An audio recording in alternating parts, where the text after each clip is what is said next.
మంత్ర, యంత్ర, తంత్ర, మూలిక, రుద్రాక్ష, నవరత్న, హోమ, క్రియ, జ్యోతిష్య, వాస్తు, హస్త సాముద్రికాలచే బ్రహ్మాస్త్ర పరిష్కార మార్గం.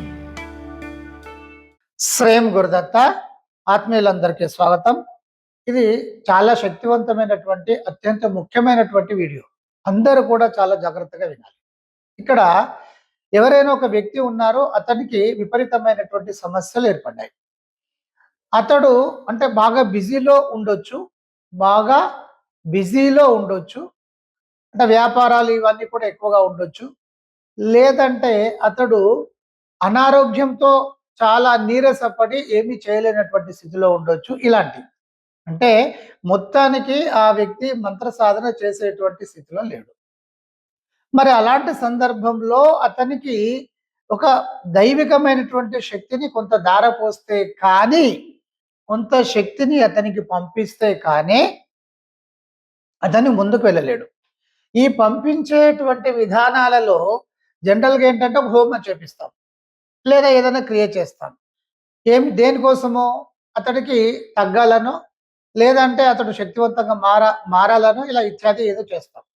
ఇది ఒక విధానం. అయితే ఇంకొక విధానం ఏమిటంటే శక్తిని డైరెక్ట్గా పంపించడం. అక్కడ దేవతా స్థితిని పంపించడం. అయితే ఇక్కడ మంత్రం ద్వారా మంత్ర సాధన చేసి ఆ శక్తిని పంపించడం. అర్థమైంది కదా? ఇలా మనము ఎవరికైనా మంత్ర శక్తిని మనం పంపించాలనుకున్నప్పుడు ఏం చేస్తారంటే, సరే 1,00,000 జపం చేసి ఆ మంత్రశక్తిని ధారపోయాలి, పంపించాలి అనుకున్నప్పుడు కొంతమందిని మనం సెలెక్ట్ చేసుకుంటాం. పూజారులు కావచ్చు, పూజారులే కావాలని ఏం లేదు, బ్రాహ్మణులే అనేటువంటి మీరు పక్కన పెట్టండి. మీరే బ్రాహ్మణులు, ఇది గుర్తుపెట్టుకోండి. సాధన చేస్తూ శక్తివంతంగా ముందుకు వెళ్ళేటువంటి ప్రతి వ్యక్తి కూడా బ్రాహ్మణుడే. బ్రహ్మజ్ఞానం ఎవరికి కలిగినా వాళ్ళు బ్రాహ్మణులే, గుర్తుపెట్టుకోండి. ఇక కొంతమందిని మనం సెలెక్ట్ చేస్తాం. ఇప్పుడు అతడికి ధారపోయాలి మంత్రశక్తిని అనుకున్నప్పుడు ఒక 10 మందిని మనం సెలెక్ట్ చేసుకొని రోజుకు 10,000 చొప్పున, లేదా 20 మందిని, మంత్ర విధానం పెద్దగా ఉందనుకోండి 20 మందిని సెలెక్ట్ చేసేసి సో 5,000 చొప్పున, ఇలా మనము ఇది 1,00,000 అయ్యేంత వరకు కూడా ఈ మంత్రం యొక్క జపం చేసేసి ఆ శక్తిని అతనికి పంపించడం. ఎలా పంపిస్తాము?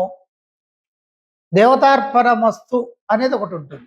అంటే దేవుడికి అర్పిస్తున్నాము. దేవతార్పణమస్తు అంటే దేవుడికి అర్పిస్తున్నాము.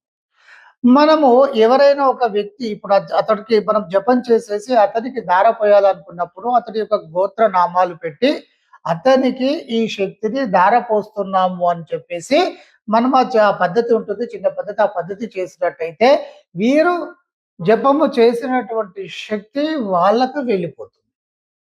ఇది జరుగుతుంది. అర్థమైంది కదా? ఇక్కడ పాయింట్ అర్థమైంది కదా? అంటే మీరు ఎవరైనా సరే మంత్ర జపం చేసి ఆ మంత్రం ద్వారా ఉత్పన్నమైనటువంటి ఆ దైవిక శక్తిని ఒకరికి ధారపోయడము, అతడికి పంపించడం, అతనిలోకి పంపించడం, ఇది జరుగుతుంది. ఒకరు ఏంటంటే, గురుగారు మేము ఎంతో మంత్ర జపం చేస్తున్నాము, మా గురుగారు మాకు మంచి మంత్ర విధానాలు ఇచ్చారు, మేము చేస్తున్నాము, కానీ మేము ఎంత చేసినా నీరసంగా అనిపిస్తుంది, మాకు అసలు శక్తి వస్తుందా అని అనిపిస్తుంది, అసలు ఏమి జరుగుతుందో అర్థం కావట్లేదు గురుగారు, మేమైతే చాలా శక్తివంతంగా చేస్తున్నాం, నేనే కాదు ఇంకా అంటే నాతోటి వాళ్ళు కూడా, వాళ్ళ పరిస్థితి కూడా అలాగే ఉంది అని. అప్పుడు నేనేం చేశానంటే, సరే అమ్మా, మీరు చేసినటువంటి ఆ మంత్ర విధానము పెట్టండి అని వాట్సాప్లో. మరి ఎలా గురుగారు అంటే, నేను మీకు సపోర్ట్ చేస్తున్నాను కదా, మీరు మనసులో అనుకోండమ్మా, సాక్షాత్తు ఆ గురుదత్తకే పంపిస్తున్నాం అనేటువంటి ఒక భావనతో పంపించండి, ఇబ్బంది ఏం లేదమ్మా, మీకు సపోర్ట్ కావాలంటే ఇది తప్పదు అన్నాను. సరే పంపించారు. పంపించిన తర్వాత ఆ మంత్ర విధానాలు ఈ మూల మంత్ర విధానాలే. సరే ఆ మూల మంత్ర విధానంలో అయినా సరే సిస్టమేటిక్గానే ఉన్నాయి, బాగానే ఉన్నాయి కదా. మరి మీరు అడిగారు, చాలా శక్తివంతంగా మీరు చేస్తున్నారా బిడ్డ? చాలా శక్తివంతంగా చేస్తున్నాం గురుగారు.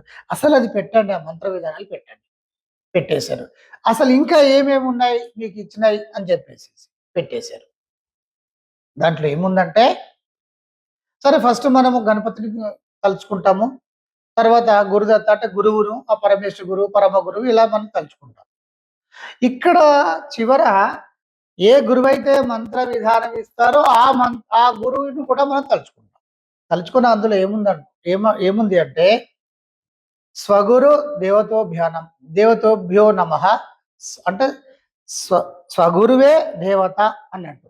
స్వగురు దేవతోభ్యో నమః అని ఒక విధానం. తర్వాత కిందేముంది, ఈ మంత్ర విధానం యొక్క శక్తి మంత్ర జప అర్పణమస్తు. ఎవరికి? గురువుకి. అందులో పెట్టినటువంటి విధానం ఏముంది అంటే దాని అర్థము ఒక ముక్కలో నేను సాధన చేసినటువంటి శక్తిని నేను గురువుకు అర్పణ చేస్తున్నాను అని అందులో ఉంది. అంటే ఈ శిష్యులకు మంత్రం ఇచ్చినప్పుడు ఆ మంత్రము వాళ్ళు చేసేసి ఏమనాలి, చివర ఈ మాట అనాలి. అంటే అది ఎవరికి వెళ్ళిపోతుంది? గురువుకి వెళ్ళిపోతుంది. అంటే వీరు చేసినటువంటి శక్తి ఎవరికి వెళ్తుంది? గురువుకి వెళ్తుంది. అరే ఇది ఇది ఇలా ఉందమ్మా, దీన్ని చాలా క్లియర్‌గా నేను అర్థం చెప్పాను.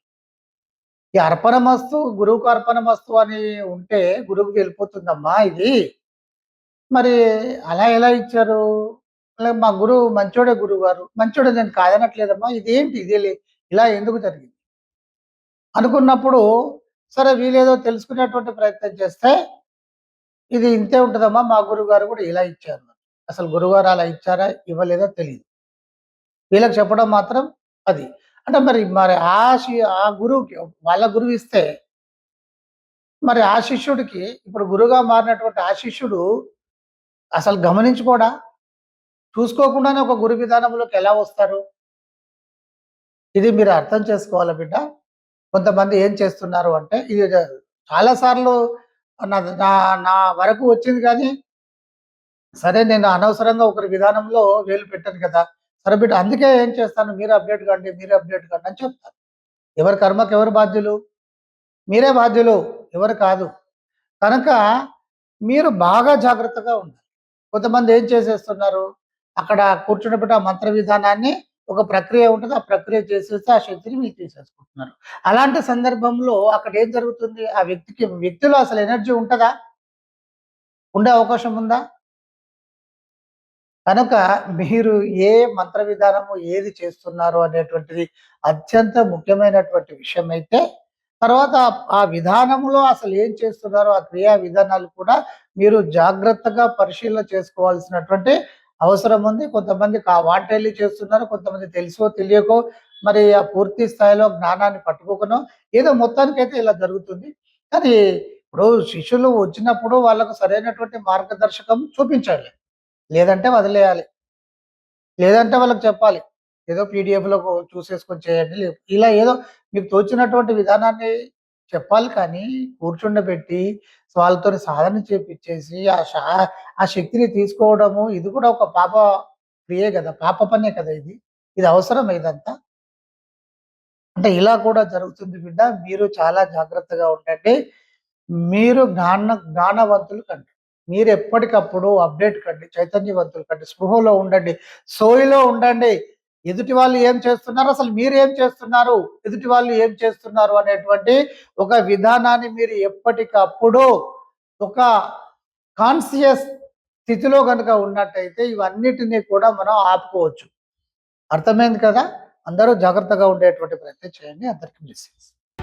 మంత్ర, యంత్ర, తంత్ర, మూలిక, రుద్రాక్ష, నవరత్న, హోమ, క్రియ, జ్యోతిష్య, వాస్తు, హస్త సాముద్రికాలచే బ్రహ్మాస్త్ర పరిష్కార మార్గం